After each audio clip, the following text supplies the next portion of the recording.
Welcome to Verge File. Support the channel by liking, commenting, and subscribing. I promise even more interesting stories. The night she packed her bags, she called it a break. Said she needed space to explore her feelings and test the waters. Her exact words? Think of it like a trial run.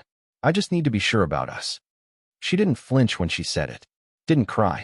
She even smiled a little, like she was doing something brave. And when I didn't respond right away, she added, "I'll be back in a few weeks. Let's not be dramatic about this." She thought I'd wait. And that was her mistake. See, people like Lauren, people who treat commitment like a vending machine, don't expect silence. They expect bargaining, tears, promises, regret. But I just nodded. Quiet, calm, dead behind the eyes. That was the last time she saw me like that. The weeks before had already been poisoned. I didn't know it then, but looking back, every subtle shift, every deflection, every late-night work call, it all led to this moment. Her trial run wasn't a new idea. It was the final phase of a plan she'd started months ago. She just didn't expect me to make my decision while she was busy exploring. 3 hours after she left, I opened our shared laptop. Curiosity. That's all. I never snooped before. I was always the guy who respected space. Trusted her fully. Dumb, right? Turns out, trust is what people like her count on. What I found wasn't just one message. It was an entire gallery of rehearsals, long conversations with a man named Cole, backdated photos, inside jokes. Plans. They had plans. He wasn't new. He was her future. I was just the fallback, the comfort zone she was preparing to discard. She didn't tell me she was going to him, but her suitcase said enough. She packed perfume she hadn't worn in years. The dress she swore was too tight now. Everything she brought reminded her of a version of herself that had nothing to do with me. So I watched, scrolled, studied the way she talked to him. Flirty, available, hungry, a stranger. Then I logged out. No screenshots, no confrontation. I just stared at the dark screen, listening to the quiet in the apartment. It felt clean, the kind of clean that comes before a storm. I didn't cry. I didn't break anything. I didn't call her. Instead, I opened a document and wrote a list. Things I needed to close. Things I needed to protect. Things that had her name on them. That's the thing about silence. It's not weakness. It's strategy. She called it a trial run. I called it her last mistake. And from that moment, every move I made was quiet, calculated, and final. She thought she'd be coming back to the same man. But she was never coming back to me. Not anymore. 2 days after she left, the house felt still. Not empty. Not lonely. Just still. Like it had been waiting for this. I didn't blast music. I didn't pour whiskey. I didn't call friends. I worked. First, the bank. Our joint account was easy. She never checked balances. I transferred my share to a new one in my name. Froze the rest. Quiet. Clean. Then the car. I removed her name from the insurance. The lease was under mine. She never knew. She just assumed everything was ours. Funny how people like Lauren only care about details when the illusion breaks. The spare key she'd given Cole? Yeah, I knew. I found it in her purse months ago when she asked me to grab her charger. Thought it was for her sister. Now I knew better. I changed the locks that morning. Called a locksmith, paid in cash, stood by the door while he worked. He tried to make small talk. Something about how it's usually the other way around. I didn't answer. Just watched as the last piece of her casual access snapped into a new shape. By noon, I had started a digital purge. Photos, accounts, shared playlists. Gone. Not in anger. Just erased. There's something surgical about removing someone without a scene. No loud music. No threats. Just deletion. I knew she'd be back. Not to stay, but to test the waters. Drop by accidentally. Check if I'd stayed the same. She always did that. Even in arguments. She never apologized. She checked in. Tossed breadcrumbs to see if I'd still follow. But this time, I wasn't walking toward anything. I was clearing the path behind me. By nightfall, I sat on the balcony with a list. Names of people who knew us. Mutual friends. Couples. Her coworkers. I started drafting a message. Not a rant. Just facts. I won't be attending the upcoming events. Lauren and I are no longer together. Please direct any invites or updates to her. Hope you're well. That was it. No details. No drama. Just silence dressed as closure. Because that's what hits hardest. Not yelling. Not begging. Not proving. But absence. Real absence.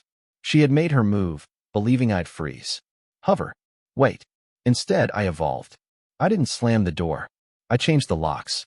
And I made sure she wouldn't recognize what she thought she could return to. She thought she still had time.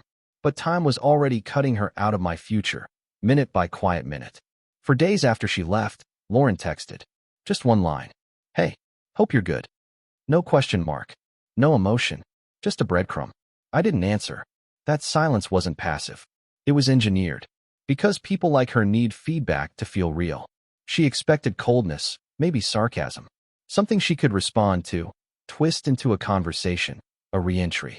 But nothing? That's when they start unraveling. She messaged again 2 hours later. Still thinking about everything. I let it sit.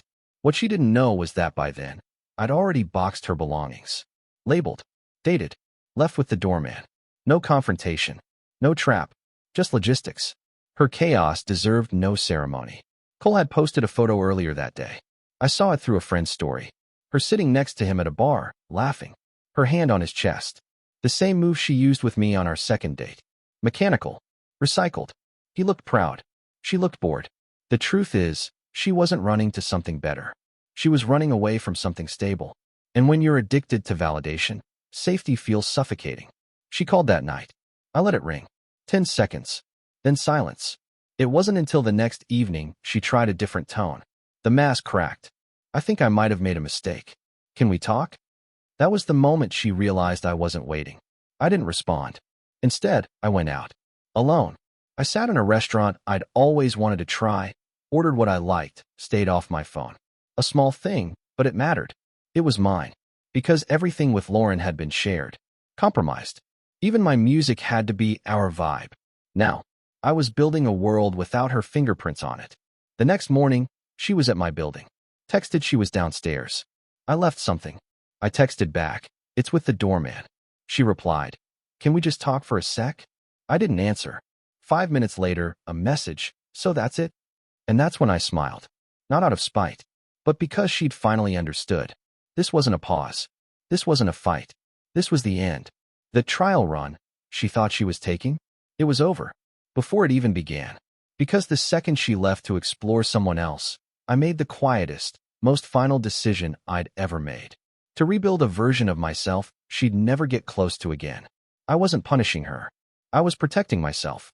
From ever mistaking chaos for love again. The thing about silence, it sharpens everything. Your focus, your discipline, your edge.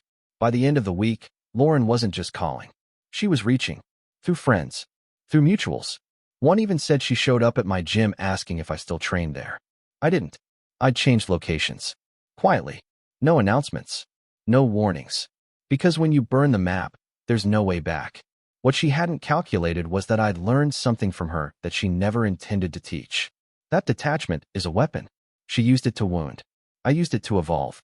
Every move she thought would keep me orbiting her only showed me how to leave without slamming the door. I wasn't angry. That stage was over. Rage needs attention. I gave her none. Instead, I started building. My mornings began earlier. I ran 5 miles before sunrise. No headphones. Just the sound of breath and pavement. In that rhythm, I rewired my thoughts. The apartment changed too. I stripped it down. New paint. Clean walls. Her touch erased piece by piece. Even the scent in the air changed. It no longer smelled like her. I opened windows. Let the cold in. Cold was good. Cold made me clear. My phone buzzed that Friday. Another text from her. This isn't you. You're not this cold. But that's where she was wrong. This was me, finally. Unedited. Undistracted. Unattached. I wasn't performing warmth just to make her feel better about what she broke. That weekend, I went to a small lake outside the city. A place we always talked about visiting, but never did. Because she said it was too quiet, too far. I drove alone. Sat at the edge of the dock with black coffee and no agenda. A group nearby laughed. A couple kissed. I watched, not envious, but observing. People want to feel chosen. Needed. But not everyone knows how to stay once they are. Lauren always needed attention like oxygen. But me? I finally learned how to breathe without her. I deleted her number that night. Not out of spite, but to remove the temptation of closure. Closure's a myth. Some doors don't need to be closed. They need to be bricked over. I was no longer waiting for her to figure it out. Because while she was testing if the grass was greener, I was learning how to build my own damn garden. No more questions. No more answers. Just clarity. And silence. That silence. It wasn't empty. It was earned. 3 weeks after she left, Lauren showed up at my sister's birthday party. She wasn't invited. My sister kept the guest list tight, but Lauren must have known through someone else. Or maybe she was just betting on chaos. She arrived dressed like she was headed to a nightclub, not a family event. The moment she walked in, conversations thinned out. She scanned the room until she saw me. I didn't flinch, didn't nod, didn't acknowledge her presence beyond one short glance. I turned back to my conversation and kept speaking. And that, more than anything, rattled her. It's one thing to be ignored by a stranger, but to be irrelevant to someone who used to revolve around you? That's a different kind of silence. She hovered at the drink table, pretending to sip, pretending to smile. But people noticed the tension. My cousin leaned over and whispered, "Dude, is that her?" I nodded once. Yeah, that was all I gave it. She approached my sister 10 minutes later. I saw it from the corner of my eye. Tried to play friendly, apologetic. Said she just wanted to clear the air. My sister didn't buy it. Said she hoped Lauren would respect boundaries and step away. Lauren's face cracked. For a split second, you could see the mask fall. She wasn't used to rejection in stereo. Later, I stepped out to the balcony with a drink. Needed air. The door slid open behind me. Her voice came soft. "You're really not going to say anything?" I didn't turn. Just sipped. She tried again. "I thought you'd be happy to see me." I looked at her then. Not with hate.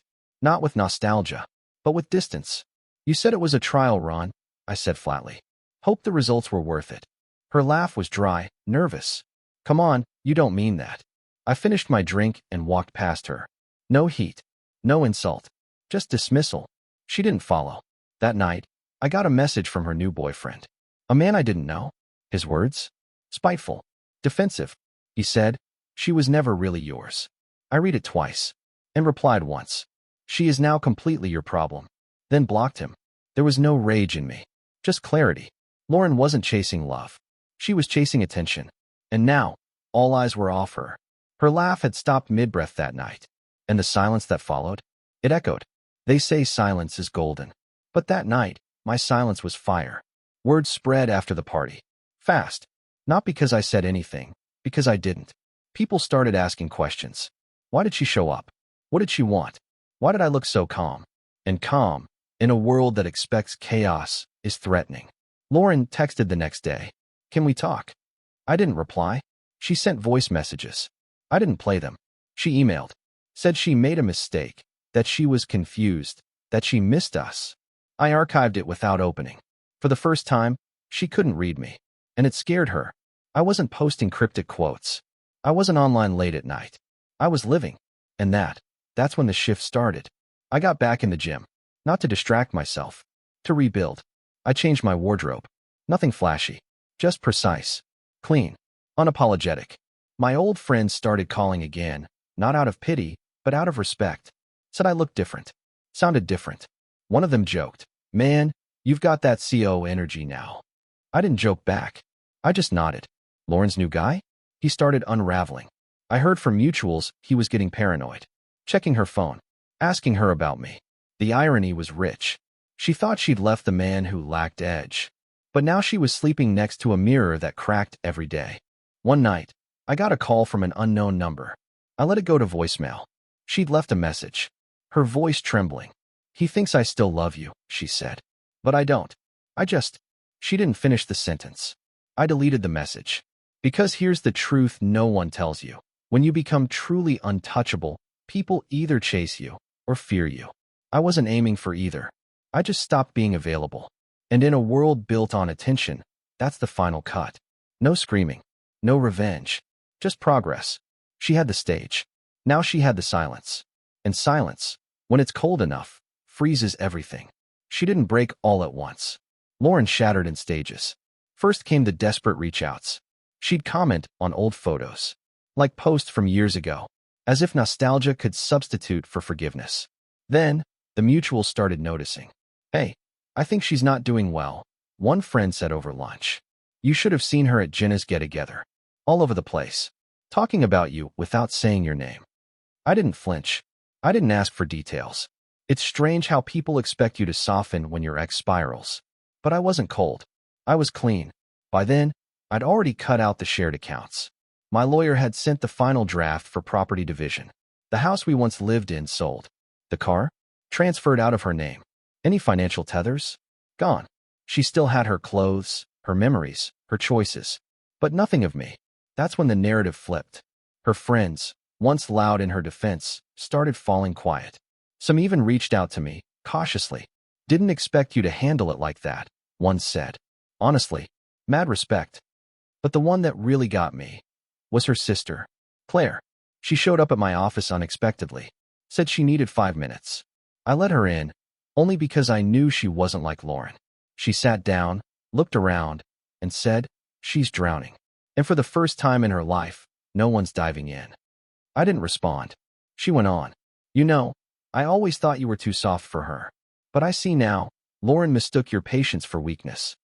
She left me with one final line. "She asks about you every day, but not like someone who wants to fix things. Like someone who regrets burning the only bridge that didn't collapse under her." That night, I sat in silence. Not out of pain, but because it was all falling into place. The distance I'd created wasn't just physical. It was psychological, permanent. She had no version of me left to manipulate, no opening to crawl through. And that's when I realized, this wasn't just revenge.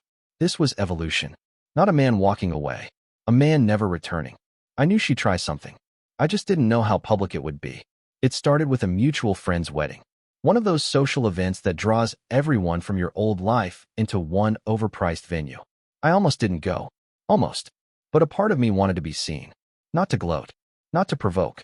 To confirm, quietly, what she'd already feared. That I'd moved on, and she hadn't. I arrived in a fitted black suit. No date. No flash. Just composure. I kept to myself, exchanged nods, answered a few polite, "How have you been?" questions with one-word replies. She entered an hour later, dressed like a memory that didn't know it had expired, eyes scanning the room until they landed on me. She approached. I didn't. She stood within earshot, hoping for a glance, a reaction, anything to confirm she still lived somewhere in my mind. But she didn't. Later that night, I overheard her talking near the bar, loud enough for the crowd, quiet enough for deniability. She spun her version, that I'd changed, that I'd become cold, that she left because I was emotionally unavailable. People nodded along, but their eyes kept shifting toward me. I wasn't engaging, but I wasn't invisible. I stood like a shadow, silent, present, undeniable. That's when she made her final play. She cried. In public. Collapsed into the arms of a mutual friend, sobbing about mistakes and how hard it is when someone you love disappears without a word. It might have worked if I hadn't already rewritten the narrative by living it. Because actions outlast stories. Everyone saw the months I spent rebuilding, the silence I maintained, the respect I showed, even in distance. No one bought her tears. And when I walked past her, later that night, someone whispered, "She thought you'd come back." I didn't even blink. Because here's the truth she never understood. Some men don't raise their voice. They raise the standard. And when you fall below it, they don't punish you. They erase you. The message came at 2:43 a.m. 3 months after the wedding. 2 months after I changed my number, moved cities, and left everything she could trace. And yet, somehow, she found my new contact. Maybe through an old mutual. Maybe through social media breadcrumbs I hadn't scrubbed as well as I thought. Doesn't matter. What matters is this. I saw her name. And I didn't feel anything. Just stillness. Not peace. Not rage. Not nostalgia. Just nothing. Her message was long. Too long. She wrote like a person desperate to prove she still had a voice in a story that no longer featured her. She started with small talk. The weather. How this city always made her think of me. Then she pivoted. Talked about therapy. About growth. About how she'd never fully appreciated what we had until it was gone. She admitted she lied. About her sister. About those late nights at work. About the way she rewrote the narrative to make herself the victim. And then, the line that told me everything I needed to know. "I know I don't deserve anything from you, but I just want a chance to talk. Just once. I'll respect your silence if that's your choice." She signed it with an old nickname she used when she wanted something. I didn't reply, not because I hated her, but because the man she knew, the man who would have responded, argued, maybe even forgiven, was gone. I reread her message once. Then I deleted it. No screenshot. No lingering curiosity. No late-night temptation to scroll back. Gone. Because closure isn't a conversation. It's a decision. And I had made mine months ago. People always think the final goodbye is dramatic. Tears, slammed doors, screaming into the void. It's not. It's quiet. It happens in a moment when you realize you're no longer waiting for them to fix what they broke. It's in the silence after the message that never gets answered. That's where the real ending lies. There was no final confrontation. No grand exit. No cinematic showdown. Just space. The space I left behind. After that last message she sent, the one I never answered, I didn't just disappear from her life. I vacuumed myself out of it. Digitally, physically, emotionally. Like I had never existed there to begin with. It wasn't revenge. I wasn't trying to make her hurt. I just wasn't available anymore. Not to her. Not to the guilt. Not to the past. She had built a life assuming I'd always orbit her. That I'd always be just close enough for her to reach when the silence got too loud. But when she reached again, all she touched was air. A mutual friend told me she showed up at my old apartment 3 weeks later. Stood in front of the building like a ghost retracing her own crime scene. Apparently, she asked the new tenant if I still lived there. The woman said, "No one by that name ever lived here." And that's the truth, isn't it? The version of me she knew, the man who would have folded just to avoid her tears, he never lived there.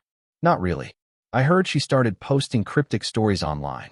You know the type, song lyrics, old photos, blurry wine glasses, and captions like, "Some mistakes you never get to fix." She wanted me to see them, but I wasn't watching. She wanted to feel pursued, but I was busy living. The house is different now. Clean. Quiet. No photos of us. No traces. I sold the ring. Gave away the furniture she picked. Burned the journals. Started over. With sharp edges and no nostalgia. Some men turn their pain into bitterness. Others turn it into silence. I turn mine into strategy. My bank accounts are locked down. My passwords changed.